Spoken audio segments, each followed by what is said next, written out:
मांझी जब नाव डुबाए उसे कौन बचाए। हाँ, बड़ा सवाल। पिता की भाषा कुछ, पुत्र की भाषा कुछ। पिता उम्र के अंतिम पड़ाव पर लेकिन बगावत के लिए तैयार। पुत्र कह सकते हैं कि जवानी से प्रौढ़ की ओर लेकिन शांत भाव में। क्या लगता है मांझी का भविष्य कैसा दिख रहा है? मैंने जीतन राम मांझी की पार्टी की बात कर रहा हूं, व्यक्ति की बात नहीं कर रहा हूं। उस पार्टी का भविष्य आने वाले दिनों में, खासकर 2026 में बिहार में कैसा दिखता है आपको? देखिए, मांझी जी राजनीतिक और मानसिक रूप से विचलन के शिकार हैं। वो स्थिर नहीं है। कोई एक मुद्दे पर आप शुरू से देख सकते हैं, नीतीश जी के शराबबंदी पर उन्होंने घोर विरोध किया, प्रशासकीय भ्रष्टाचार पर वो आए दिन बोलते हैं, लेकिन उनको किसी ने सीरियसली नहीं लिया। अब रही बात राज्यसभा के सीट के लालच में ये कहना कि मेरे साथ न्याय नहीं हुआ, बेटे को त्याग करना चाहिए, हम लोग सत्ता के लिए नहीं बने हैं, संघर्ष के लिए बने हैं। तो भाई ये कौन शिक्षा दे रहा है आपको? किसने कहा कि आप सत्ता में सिमट जाइए? आपको संघर्ष करना चाहिए था, तब तो आपके अनुयायी आचरण करेंगे। लेकिन जब सत्ता का सुख लेने की बात आएगी तो समधीन और बेटे पतोहू से बाहर आप जाते नहीं हैं। तो इनका कोई भी ऐसा आचरण नहीं है जिसमें एक संदेश जाए समाज में कि ये बहुत बड़ा कुछ करने जा रहे हैं। जब तक मांझी हैं, सीनियर मांझी, तब तक शायद पार्टी बची रहे, नहीं तो यहाँ भी बहुत बड़ी टूट हो सकती है। आगे का भविष्य बिल्कुल साफ है। प्रियदर्शन जी, बिल्कुल जैसा सर बता रहे थे, करीब करीब कमोबेश स्थिति वही है।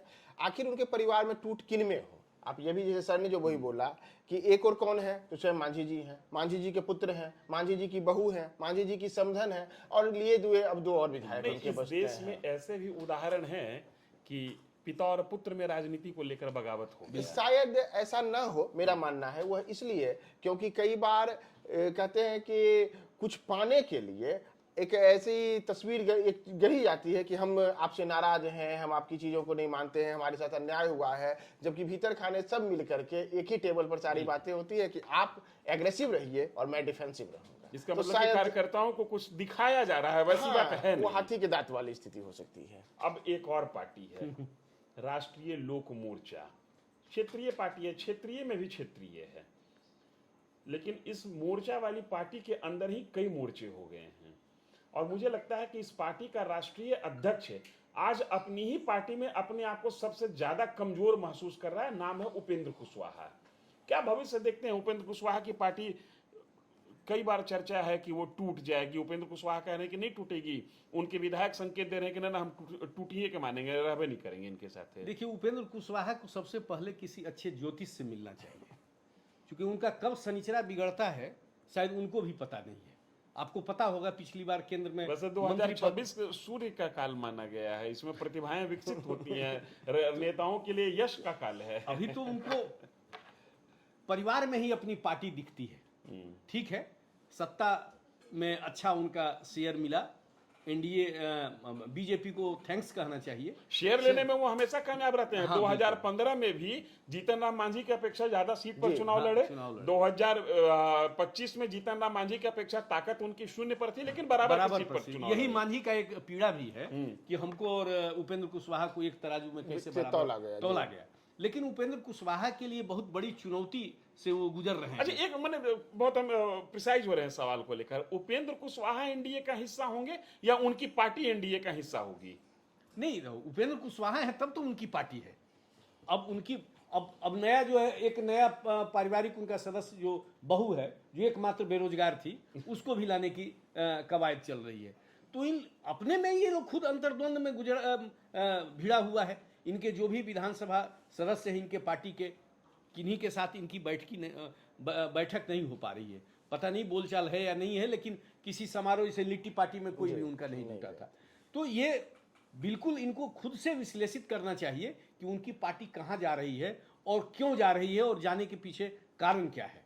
यह जानना बहुत जरूरी है और इसी में इनका भविष्य छुपा हुआ है। प्रियदर्शन जी, उपेंद्र कुशवाहा के साथ वो स्थिति हो सकती है क्या कि शिवसेना के नेता बने रह गए उद्धव ठाकरे और पार्टी निकल गई एकनाथ शिंदे के साथ। दरअसल सर जो बता रहे थे, आपने जो बातें कही, इसके लिए आपको एक दिन पहले के प्रकरण पर जाना पड़ेगा, जब रामेश्वर महतो, जो कि उनके ही दल के विधायक हैं, उन्होंने सोशल मीडिया पर एक पोस्ट किया। उसमें रामेश्वर महतो, आलोक सिंह और माधव आनंद, ये तीनों उनके परिवार के जो विधायक हैं हाँ। आरएलएम से, और संयोग से कहिए कि उनके परिवार के नहीं। इन तीनों ने एक पोस्ट करते हुए रामेश्वर महतो ने लिखा कि हम सब एकजुट हैं, हम सब, आई थिंक वो तीनों, हम सब एकजुट हैं, एनडीए का अटूट हिस्सा है। लेकिन एनडीए के अटूट हिस्से में अब हो सकता है कि वह और आरएलएम को हैशटैग करके लिखते हैं, तो संभव है जो आप इशारा कर रहे थे कि लड़ाई अब कोर्ट तक चली जाए, ऐसा हो सकता है। अगर और उसमें ये हो कि आरएलएम किसका, आरएलएम उपेंद्र कुशवाहा का रहेगा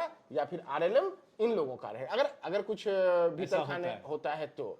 दूसरी बात एक और, हम लोग इस उपेंद्र कुशवाहा का दरअसल राज्यसभा का जो कार्यकाल है वह इसी वर्ष अप्रैल में समाप्त होने वाला है। तो उपेंद्र कुशवाहा के लिए एक बड़ी मुसीबत यह भी है कि एनडीए में रहते हुए उन्हें खुद अपनी राज्यसभा वाली सीट भी चाहिए। इसके लिए बेहद जरूरी है कि नाराज विधायक अगर हैं तो उनको मना करके रखिए, नहीं तो ऐसा ना हो कि वो कहते हैं ना, घर फूटे गवार लूटे वाली, तो घर को जोड़ने के चक्कर में पार्टी और पद भी ना चला जाए, ये एक बड़ी मुसीबत हो सकती है। तो उपेंद्र कुशवाहा के लिए फिलहाल संकेत तो दल में अच्छे नहीं है। आगे उपेंद्र कुशवाहा 14-15 बार पार्टी बना चुके हैं, विलय कर चुके हैं, शायद उन्हें भी याद नहीं होगा। उपेंद्र कुशवाहा वो हैं कि जो परिंदों की तरह पर बदलते रहता है, मौसमों की तरह घर बदलते रहता है, तेरे सफर में कोई साथ कहां तक दे, तू अपनी चाल बराबर बदलते रहता है, बहुत देर तक एक डाल पे टिकते नहीं है। और यही स्थिति अब उनके लिए, उनकी कहानी, उनकी जो धारा है वो उनके सामने आकर अब खड़ी हो गई